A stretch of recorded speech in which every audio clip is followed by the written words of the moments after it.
from the lack of land and high density. But with some hefty government purchasing power, they did the impossible. Temasek नाम की एक जगह है जिसे आज हम सिंगापुर के नाम से जानते हैं।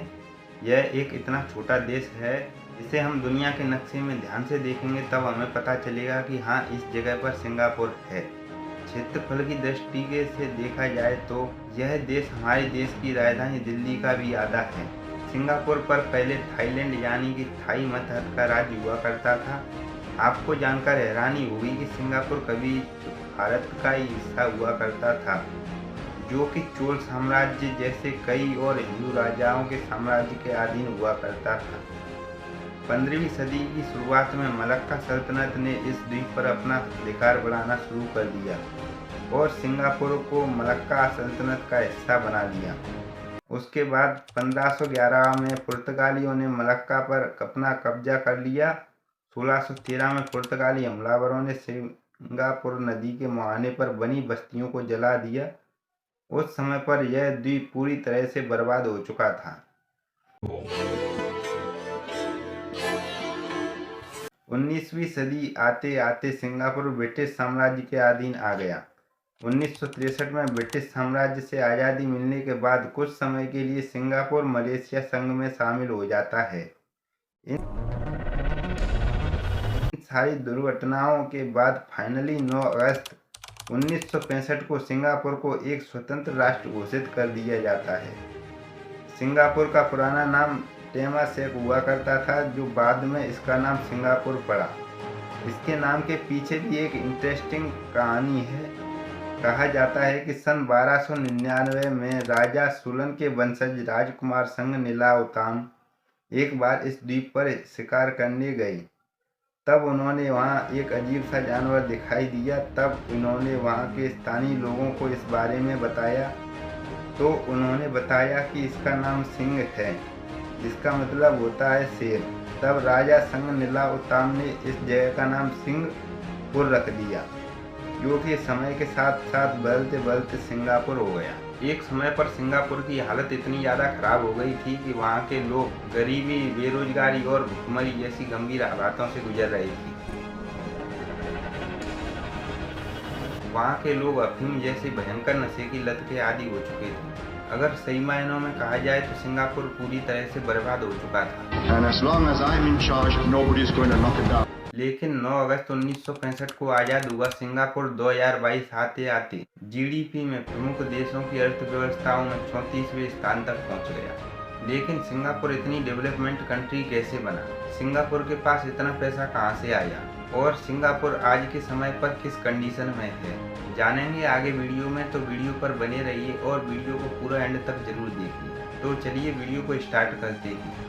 देखिए, किसी भी राज्य की तरक्की में वहाँ की जनता के साथ साथ वहाँ के राजनेता और राजनीतिक पार्टियों का महत्वपूर्ण योगदान होता है, जिसके लिए हमें हमारे द्वारा चुने गए प्रमुख नेता के ऊपर पूरा विश्वास भी होना जरूरी है। लेकिन अगर वो कुछ गलत कर रहा है जो देश और देश की जनता के लिए अभी या भविष्य में कभी भी हानिकारक हो सकता है, तो उसका विरोध भी करना चाहिए। लेकिन यहाँ पर एंट्री होती है सिंगापुर के पहले प्रधानमंत्री ली कुआन यी। I don't want to engage in your domestic dispute.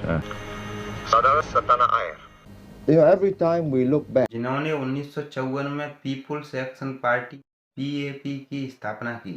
इसके बाद ली इस पार्टी के महासचिव बने और लगातार 40 वर्षों तक इस पद पर बने ही रहे। साल 1959 में पीएपी ने बहुमत हासिल किया और सिंगापुर पूरी तरह से अंग्रेजों से आजाद हो गया। ली ने 1963 में सिंगापुर का विलय मलेशिया में किया, लेकिन कई वजहों के कारण यह गठबंधन ज्यादा दिनों तक नहीं चल पाया और 1965 में सिंगापुर संघ से निकलकर एक स्वतंत्र देश बन गया।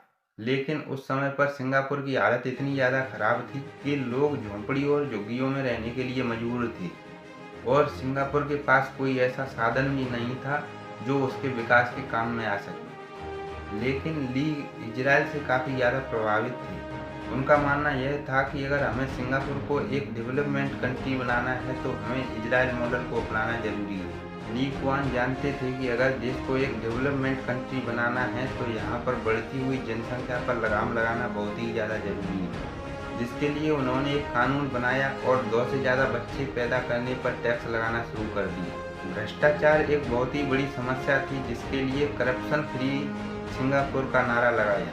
हमारे यहाँ पर करप्शन के आरोप में पकड़े जाने पर पहले इन्वेस्टिगेशन होती है, उसके बाद जेल होती है।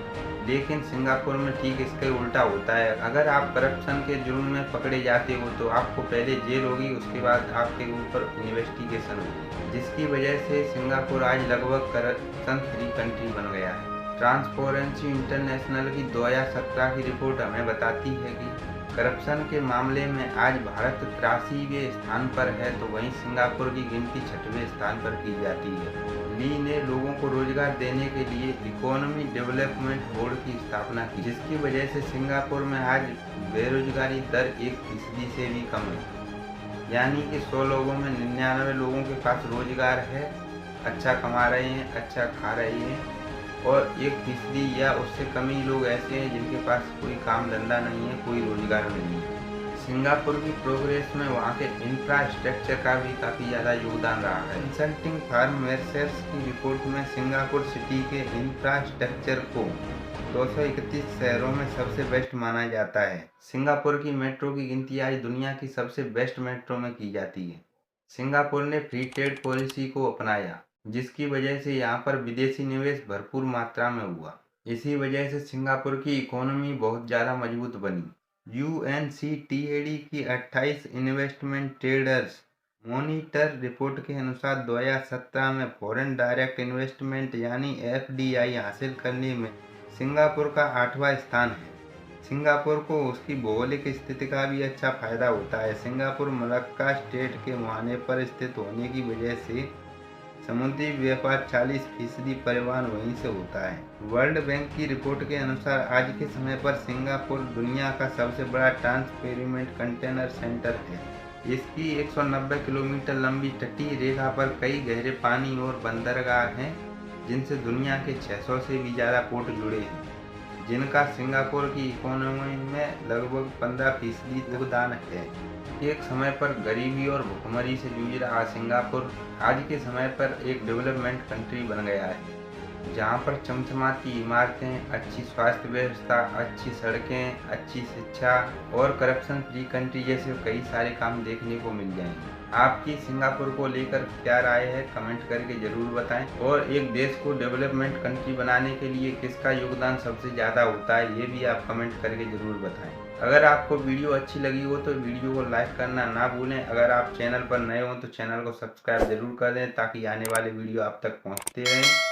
मिलते हैं अगले वीडियो में, तब तक के लिए जय हिंद, जय भारत।